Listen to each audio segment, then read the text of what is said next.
Before we get into a lot of the hard issues, I'd like to talk a little bit about you. And Sure. I know that you were very early in your career a Chicago police officer. I was. In the 60s.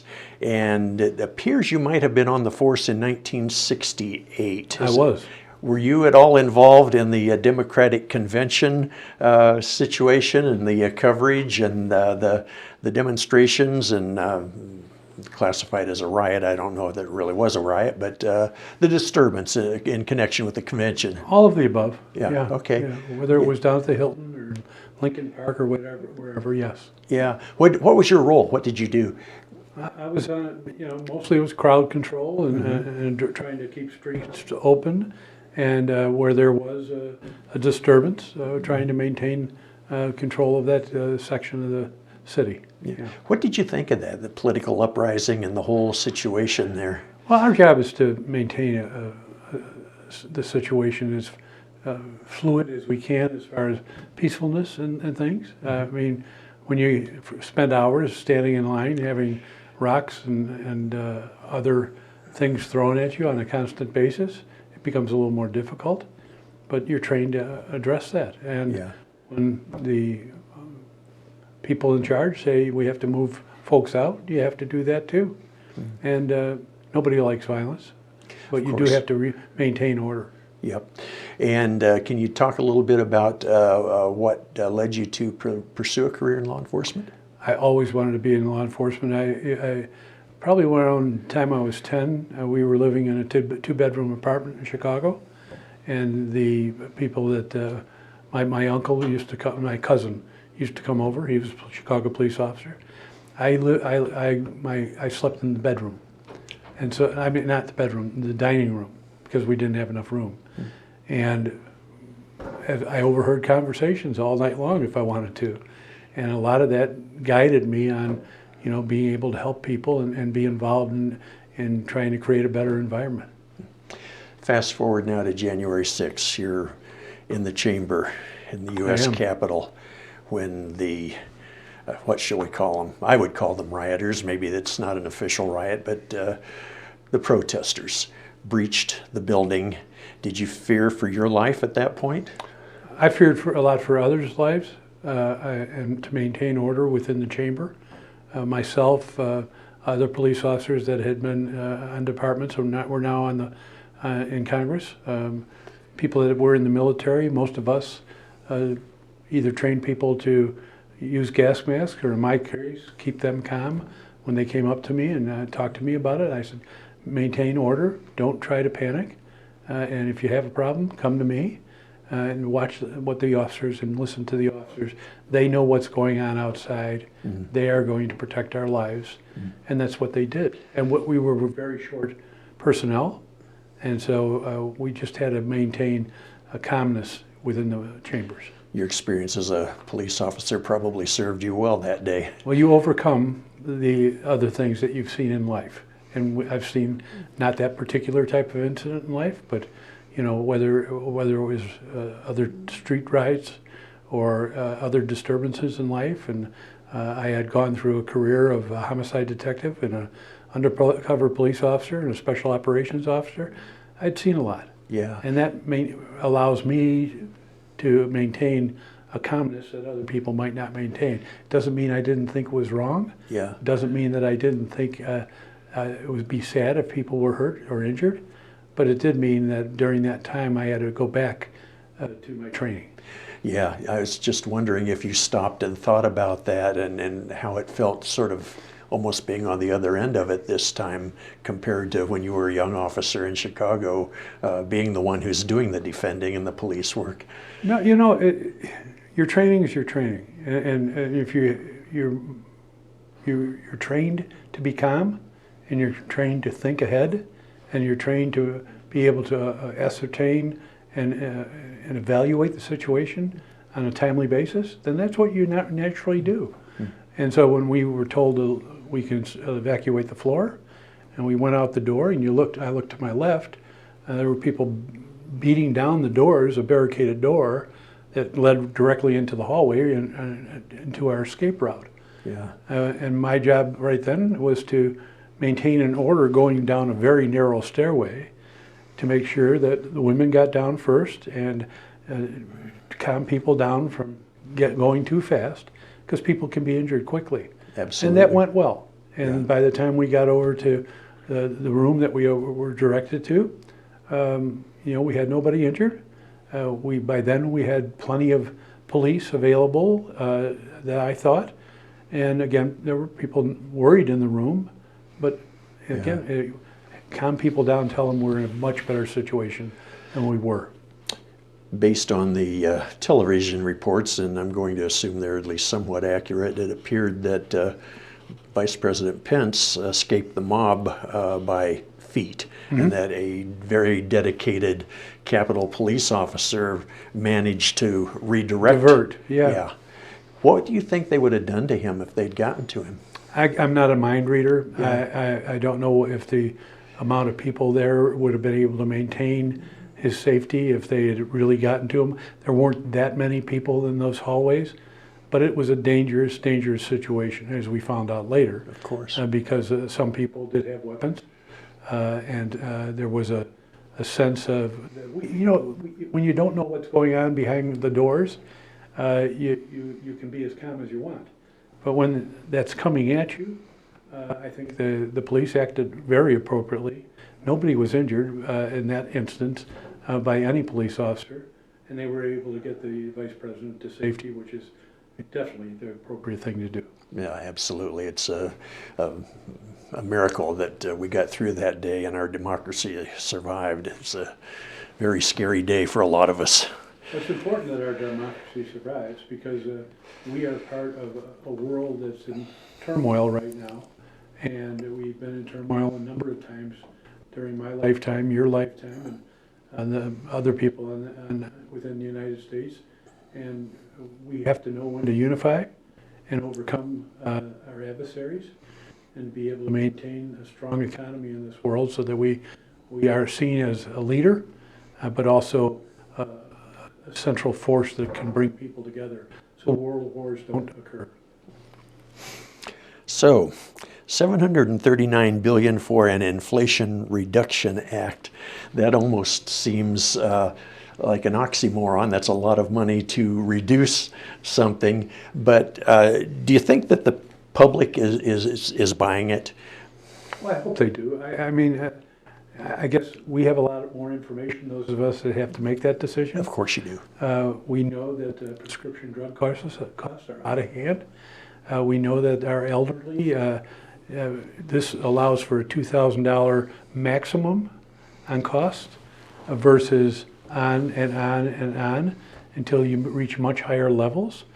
It invests in our future in a way that we are going to be able to accomplish some goals worldwide that will keep our economy going. Stronger economy will help slow down the inflationary cycle. Is it going to be automatic? I can't look at the American public and say yes. What I can say is we will be better off as we move along. Any normal bill going through Congress takes a bit of time to be able to get into a process where any agency can make it work. Yes. And that's what's going to go on with this. So I'm not making people promises that I know are not going to be doable within the next 6 months. But we will gradually start to get to that point where it will help. And we will gradually be able to overcome, well, you just saw today, I read the Wall Street Journal today. Gas prices have dipped again dramatically. Saudi Arabia is going to be producing another 1 million barrels a day. Iran looks like it's going to have to start producing more oil, about 1 million barrels a day. Demand is going down because China is having tremendous economic issues. We're having some inflationary issues, but we have people that are looking for people to work. China does not have that situation. They are laying people off left and right. Russia is not having that situation. But we're trying to find a way to address this, allow America to be strong militarily, allow us to be strong as a country economically, allow our families to have a future, and by this investment People want to refer to all the time as spending, and it is costing money, but it's an investment into the future. It's not just putting money out the door. We have to gain back the semiconductor industries that we did under the CHIPS bill. We have to look out into the future and make sure infrastructure is in the position to compete with the rest of the world. We have to have a workforce that's trainable. These are necessary elements that over the last number of decades, no matter which party you were looking at, had not made these investments. And at some point in time, you look at your roof and you say, oh, I have to have a new roof or it will ruin the entire interior of the house. Yeah. Seems that everything is so polarized in our society today, so tribalized, and I find this especially true in government. We just saw it in the primary elections. We're going to see it again in the general election. We see it in the Congress. Maybe not as so much in the House as the Senate, where it's 50-50. But what I'm driving at here is how difficult is it to gain any kind of consensus with your Arizona colleagues in the House and work together across the aisle and get things done? I know them well. Sometimes I agree to disagree, and sometimes I agree when it helps out the state of Arizona. We work fairly well when it comes to making sure Arizona is able to take advantage of the issues that come before Congress. On the other hand, my job also is, I've always, whether it was because when I was a police officer, we worked with people, not against people. In business, I always tried to work with people, whether there is negotiations or not, and that's what I do in Congress, and that's what I'm known for in Congress. I'm somebody people come to say, can you help me solve this problem? Or how do we bring people together to overcome this problem? And that's my reputation on the floor. I'm the 28th most bipartisan member of Congress. There's a reason for that. That's not me saying that. That's the Lugar Institute, and Senator Lugar was a Republican. He created that institute in order to find that common ground that we need to continually find. I will fight for the values that I believe in, but there comes a time and place where the necessary elements need to be in place for all of us to understand that America comes first. The safety of our citizens, our freedom, the ability to find a sound economy. You can't do that by continually not addressing the issues. But you have also voted with the president, I believe, 100% of the time since he was sworn into office. How does that jibe with working across the aisle? I don't know if it's 100% of the time. I do know that because you vote for a bill doesn't mean you haven't worked that bill to change it. Both parties do the same thing. You come to the table, you present a problem. At the end of that day, whether negotiating, when I was in the business environment, we'd go to create a deal and negotiate a deal. Day one, it was something that both sides said, we don't like this. Our goal and objective is to get to a common ground. And you give up a little bit here and you give up a little bit there, and eventually you get to a place where you can both all say, or those that can't, don't, but you say, I can live with this. The American people are going to be helped by this. But it doesn't mean a lot of change hasn't taken place in that bill since the president asked for a budget. He doesn't get his budget. He gets the budget. We told him he had to spend $25 billion more on military. That's not his bill anymore then, is it? Sure. And that goes on and on and on with a multitude of bills all the time. Let's talk a little closer to home here, and transportation is a big deal here to the people of Maricopa. There's essentially one way in and out right now. Now we know it, don't we? Yes, we do. Can you talk about what you are working on to help us with that? Any federal funding that we might be able to get to improve 347, maybe an overpass at Riggs Road, and then I think there's some discussion of a cut-through route from 10 to Maricopa across the north end of Casa Grande. Well, obviously the decision by the courts here in Arizona didn't help that process, but we've had multiple conversations with the city of Maricopa and Pinal County.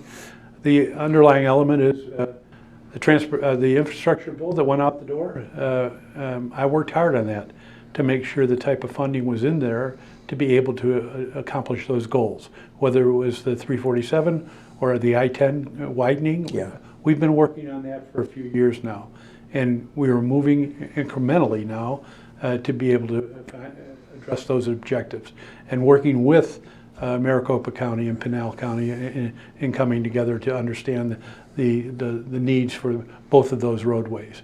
It's obvious that I brought the Secretary of Transportation out here, brought him out to that site and to show him firsthand, and we had a meeting here in town with him. And he understands the issue now at a much higher level. American Rescue Plan brought more dollars into the process to be able to address those issues.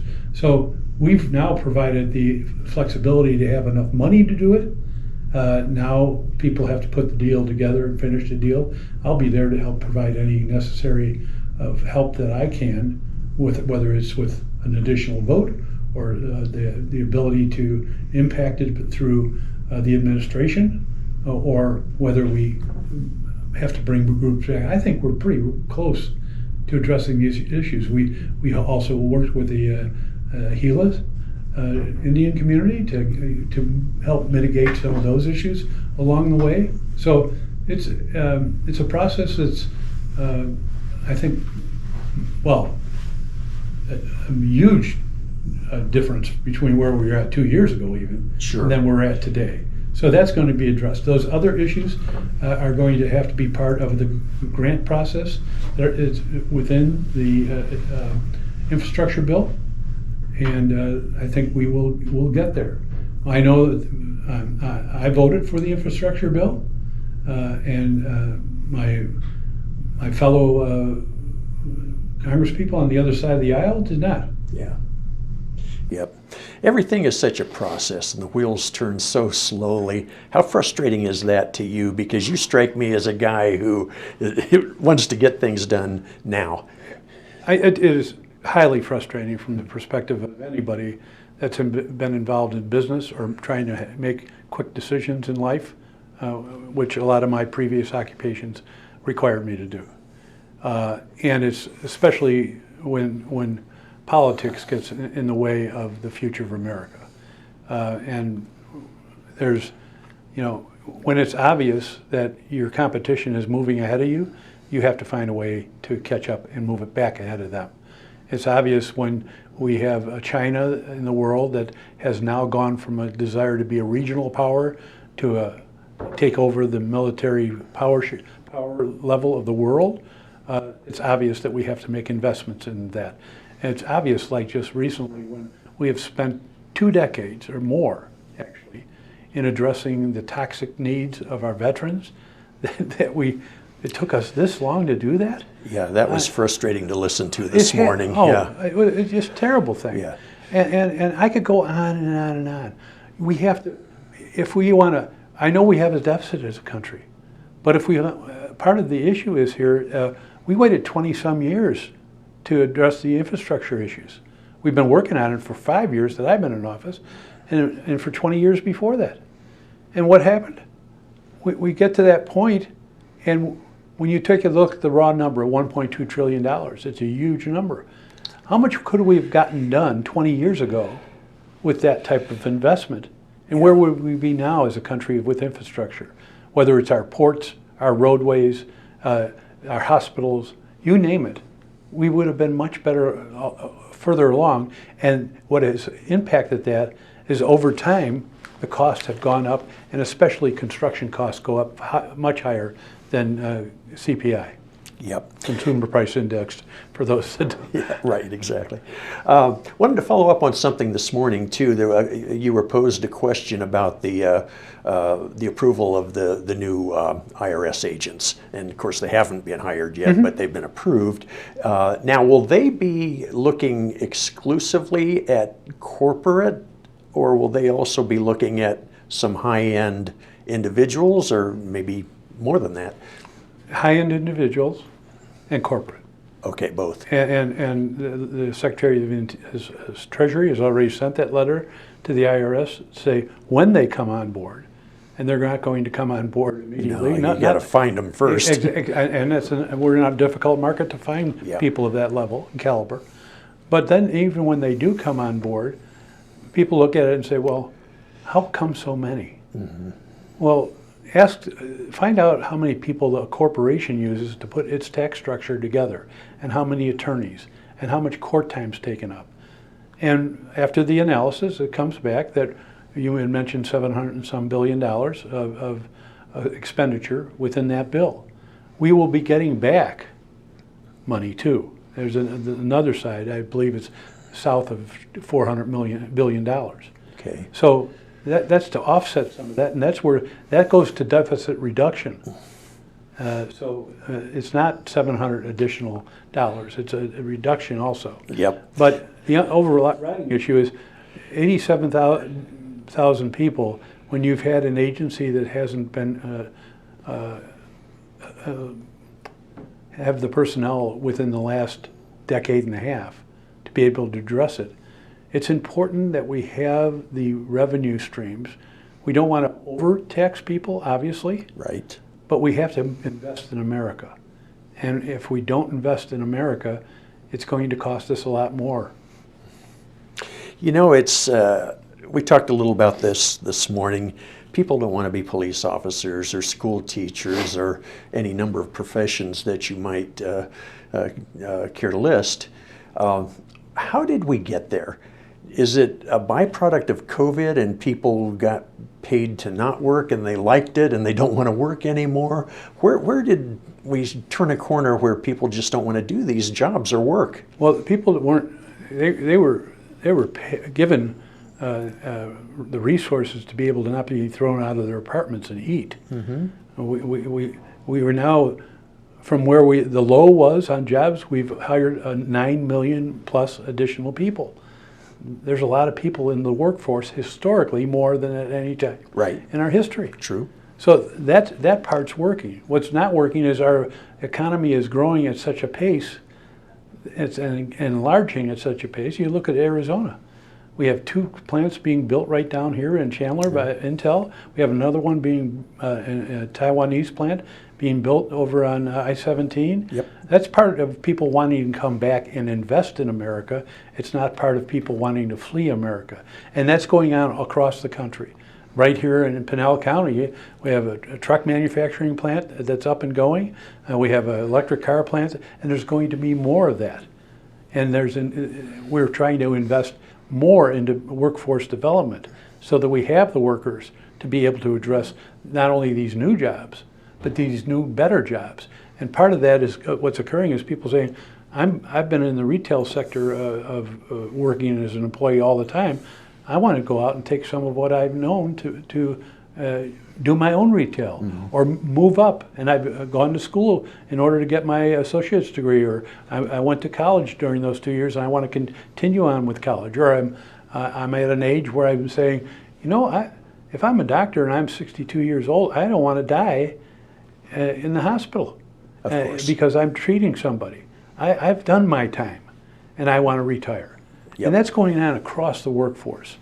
Are some people taking advantage of something? Well, that's been going on for, sadly, a long time.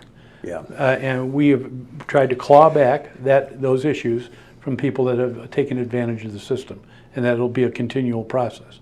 But we don't see right now, nobody's getting any money now from any one of these plans unless you're truly unemployed and you can't find a job. I find that pretty hard to justify that you can't find a job in this environment. If you look around the world, whether it's inflation or workforce or everything, everybody is suffering after this occurred. And everybody is going through the changes. But I'll compare America to where China's economy is at right now, and definitely Russia's.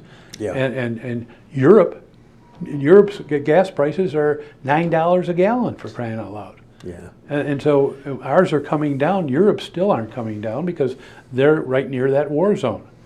And that war has had a profound impact. The fact that China again closed down its ports because of COVID and its factories because of COVID, that's an impact on inflation. We're trying to resolve those issues, But we're also looking at China as the adversary on the economic side and do not want them to control our future.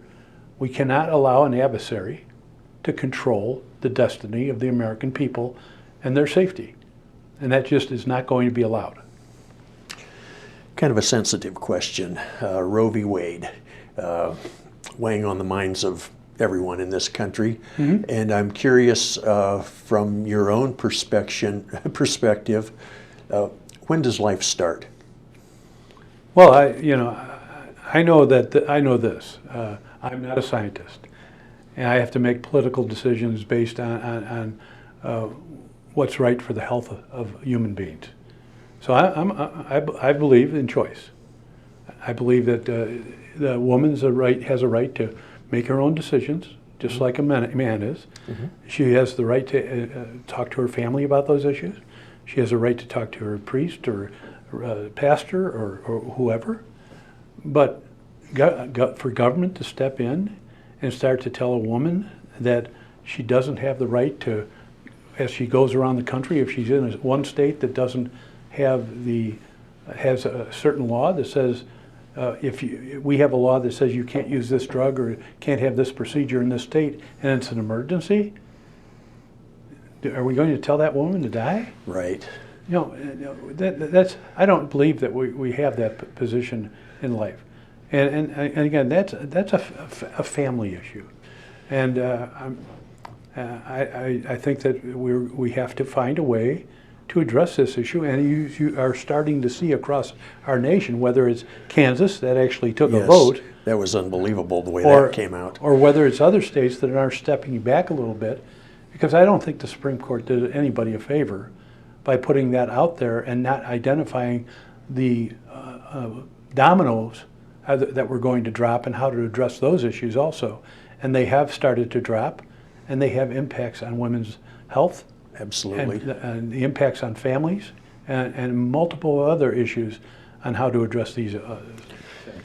We have time for one more. Okay, let me just follow up with that, and then I do have one last question for you. Is that an issue for the states or for the Congress? That is an issue for the Supreme Court now. But I mean, can it be codified? Well, within the states, they're going to, I don't know that Congress has the votes to go one way or the other on that issue. I do know that, the Supreme Court has said it's something for the states to take up. Right. And so that's going to be a state's issue for the time being until another Supreme Court decision comes along. And one last question. You mentioned your military bill this morning. I'd like to hear a little bit more about that. Well, we have too many homeless people in the military, too many suicides in the military. Veterans bill, Our Veterans bill, right. And we want to be able to resolve that. And there's a system in place now that allows veterans to get into housing quickly if they're able to address issues of their ability to comply with the requirements. Right now, because of a shortage of veterans benefit specialists and others, this is a HUD program, Housing and Urban Development Program. We don't have enough people to address the 100,000 people that apply for this, and I don't want veterans out in the street. Yeah. And neither does the Congress. And we have a bipartisan bill. Most of my bills are bipartisan. About 70% plus are bipartisan bills. So we always try to find a common theme here. Right. And in this one, there's a common theme across the process that we will eliminate some of the ability of the need for research into their ability at that point in time to get in. If they're homeless and they're a veteran, then we want to get them in, and the continuation of research into their background and stuff if they actually qualify. But we don't want veterans on the street. We don't want them dying of suicide because of frustration, and we have to overcome the housing crisis. And this is phase one of a two-phase process that we're working on right now veterans' homeless issues. And how do you see your bill maybe specifically affecting veterans in the Maricopa area? Well, we worked on this particular issue 3 or 4 years ago. We got more of these programs approved for Pinal County. We see now the housing shortage in all of Arizona is becoming a problem, and other, like Maricopa County veterans, are coming over here. And in some cases being sent over here from Maricopa County. That this morning, and from Pima County. And so we have to find a way to make sure that those, if they aren't used by us, that's one thing. But we have more than enough veterans in Pinal County to be able to use up every one of those 25 vouchers.